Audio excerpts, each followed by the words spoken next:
hizi zahanati walikuwa wanaletewa milioni 50 tu.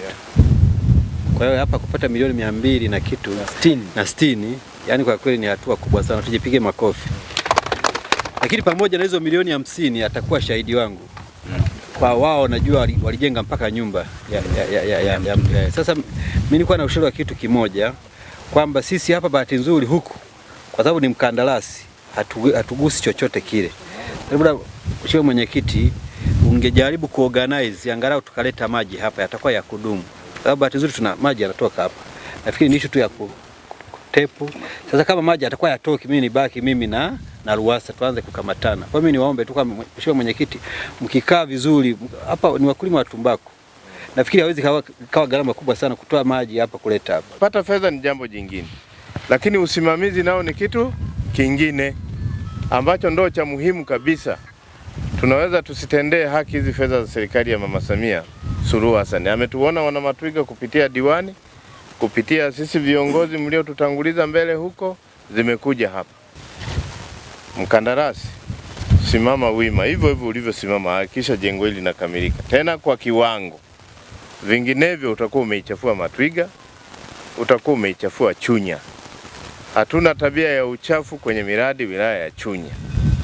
Sina hofu na wana Matwiga.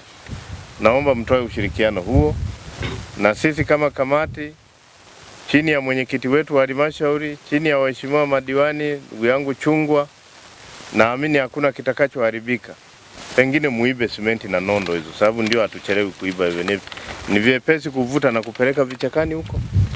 Lakini ukipatikana utakuwa pabaya sana. Mwenyekiti amesema siku nyingine ataanza kuja nani? Polisi kata atamuhitaji awepo hapa. Sio kuja kutulinda hapa. Ni yule atakayekuwa amefanya udokozi sasa ataondoka naye. Ombeni mtoe ushirikiano kwenye huu mradi, mpate zahanati ya historia. Simeona jengo lenyewe. Kwanza tulipo hapa tunaonekana ni jengo kubwa. Likiisha je? Kuona nyewe wananchi naomba mtoe ushirikiano hapa. Sawa jamani? Ya nyuma yalishapita, yalikuwa na uongozi wake, sasa na haya yamekuja na uongozi wake.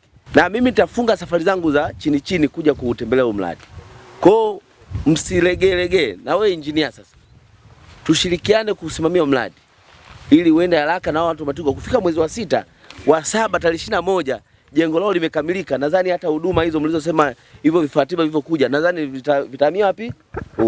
Si ndio jamani? Kwa hiyo niwaombeni sana watu Matwiga mshirikiane na hawa watu. Wakihitaji msaada wapeni na muwe wabunifu. Sawa dada? Mfano mkachimba shimo la maji hapa. Wananchi wakajitolea kuwaletea maji kabla hatujaanza kuvuta bomba. Si mradi utakuwa unaendelea, si ndio? Naombeni hilo swala mlitekeleze, huu mradi uende kwa haraka na watu Matwiga wapate huduma.